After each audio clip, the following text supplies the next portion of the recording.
नमस्ते। स्वागत है आपका कहानियों की पोटली में। मेरा नाम है निशान सक्सेना। मैं सुनाता हूँ कहानियाँ।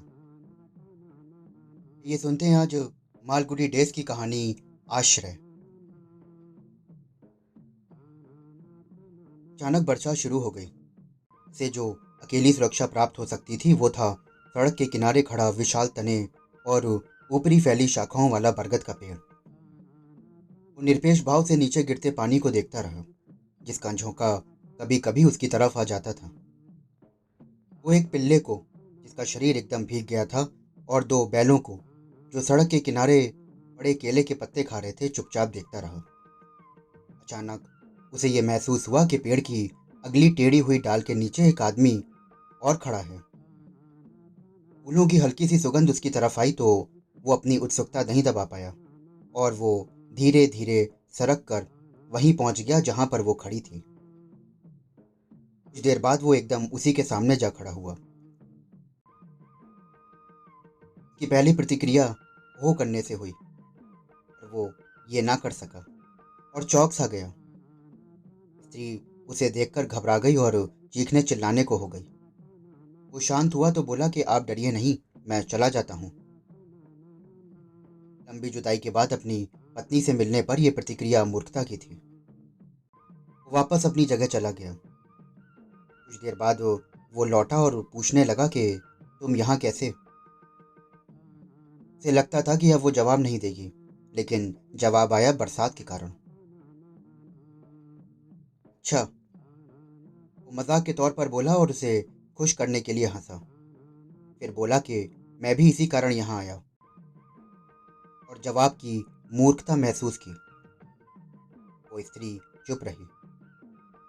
मौसम की बात चाहे की जा सकती है, इसी का सहारा लेकर वो आगे बोला। अचानक होने लगी ये बारिश। स्त्री ने उसकी उपेक्षा की और दूसरी तरफ देखने लगी।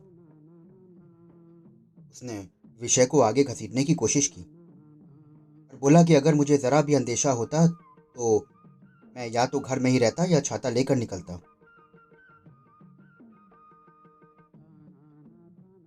उसने इस वक्तव्य पर भी कोई ध्यान ना दिया। ये लगा कि जैसे वो एकदम बहरी हो। वो पूछना चाहता था कि क्या हो गया है उसके कानों को, लेकिन चुप रहा।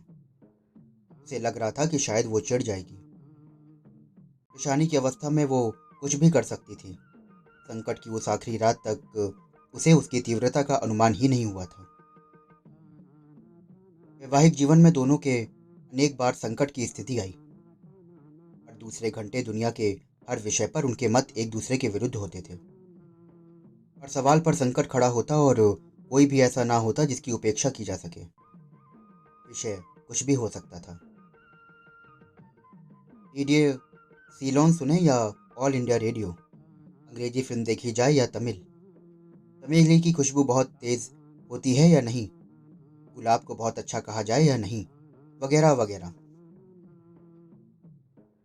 किसी भी विषय पर बहस हो सकती थी और तनाव पैदा होता, जिससे कि दोनों के बीच में कई कई दिन तक बातचीत बंद हो जाती।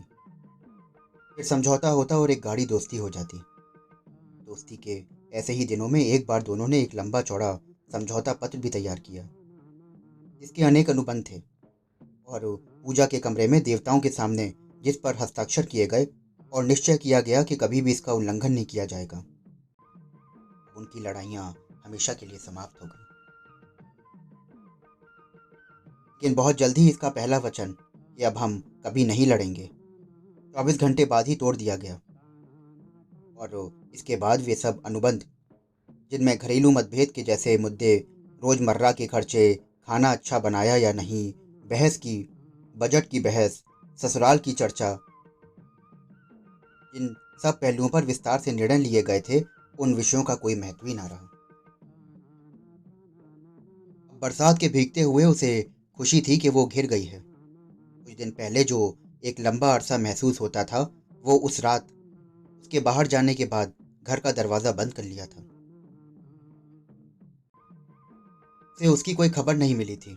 दोनों में हमेशा की तरह खाने पर बहस हुई थी और इस पर घर छोड़ने की धमकी भी दी गई थी, जिसके जवाब जवाब में उसने कहा था कि तो फिर जाओ, और ये कहकर दरवाज़ा खोल दिया गया था।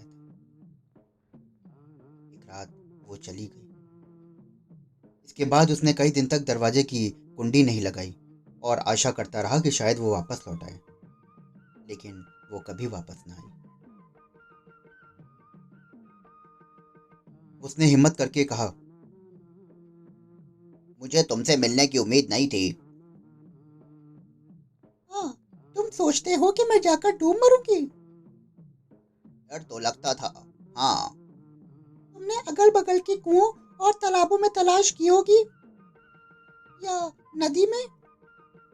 मैंने ऐसा कुछ नहीं किया था। अगर तुम ये करते तो मुझे ताज्जुब होता। लेकिन तुम डूबने तो नहीं गई, फिर कैसे सोचती हो कि मैं तुम्हें ढूंढता? ये सुनते ही उसने जमीन पर पैर पटका और बोली, साफ है, तुम्हारे दिल ही नहीं है मेरे साथ। तुम एकदम तर्कहीन हो। हे भगवान, तुमने तो मेरा चरित्र पढ़ना शुरू कर दिया। ये तो मेरा दुर्भाग्य है कि इस वक्त अचानक बारिश होने लगी और मुझे यहाँ आना पड़ा। नहीं, बारिश अच्छी हुई है, जिसने हमें फिर से मिला दिया। अब क्या मैं पूछ सकता हूँ कि इतने दिन तक तुम कहाँ और क्या करती रही? जवाब देना जरूरी है। से उसकी आवाज में चिंता की एक लहर महसूस हुई, जिससे वो खुश हुआ। क्या उसे वापस आने को तैयार किया जा सकता है? ये वाक्य पूरा बनकर उसकी जबान पर उतर आया, लेकिन उसने रोक लिया और वापस कर दिया। सिर्फ ये पूछा कि तुम्हें कभी मेरी चिंता नहीं हुई? तुम ये नहीं जानना चाहती कि इतने महीने में क्या करता रहा? उसने जवाब नहीं दिया, सिर्फ ऊपर से नीचे गिरता पानी देखती रही। हवा की दिशा अचानक बदल गई और पानी का एक फुहारा उसके चेहरे पर आ गिरा। दूसरे को बहाना मिल गया कि रुमाल निकालकर उसकी तरफ लपका।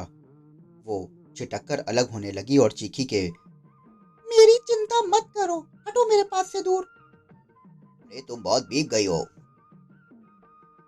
पेड़ की एक डाल भी हिली और उसका पानी भी उस पर गिरा। वो उंगली से इशारा करके कहने लगा, बेकार भीग रही हो तुम, जरा इस तरफ खिसक आओ, और तुम चाहो तो मैं तुम्हारी जगह पर खड़ा हो जाता हूँ। उसे उम्मीद थी कि इस चिंता से वो प्रभावित होगी, लेकिन उसने जवाब दिया कि मेरी चिंता करने की जरूरत नहीं है। सड़क पर बहती पानी की धार को वो एक तरफ आंख मिचकाकर देखने लगी। रुको, मैं तुम्हारे लिए दौड़कर छाता ले आता हूँ या टैक्सी ले आता हूँ। इस पर उसने आंखें तरेरी और चलने को हुई। दूसरे ने ऐसा ही कुछ और कहा, जिस पर वो पूछने लगी, मैं तुम्हारा खिलौना हूँ क्या? मैंने खिलौने लायक तो कोई बात नहीं कही तुमसे। तो तुम सोचते हो कि जब चाहे मुझे उठा लो, जब चाहे मुझे फेंक दो। ये खिलौनों के साथ ही तो किया जाता है।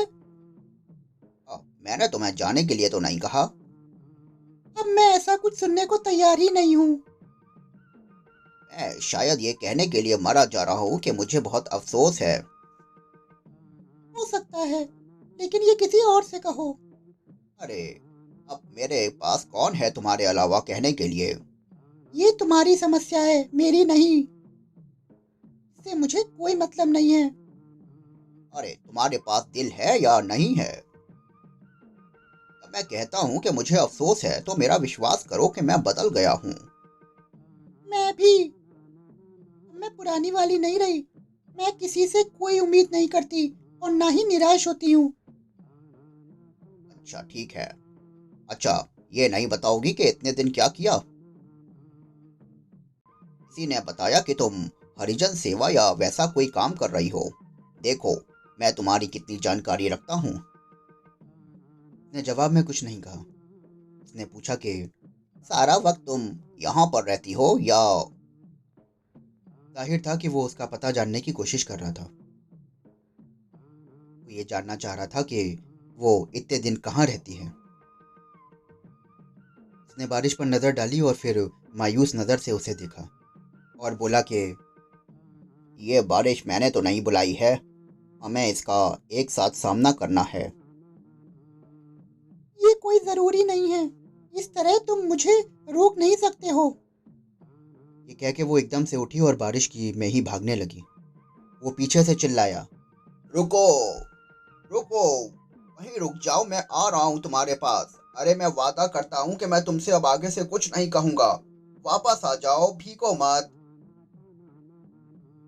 लेकिन वो रुकी नहीं और पानी के पर्दे के पीछे गायब हो गई। तो दोस्तों, अभी आप सुन रहे थे मालगुडी डेज़ की कहानी आश्रय। आशा करता हूँ कि आपको ये कहानी बेहद पसंद आई होगी। अगर आपको कहानियाँ सुनने का शौक़ है और आप और भी कहानियाँ सुनना चाहते हैं तो मेरे चैनल को फॉलो करिए, सब्सक्राइब करिए।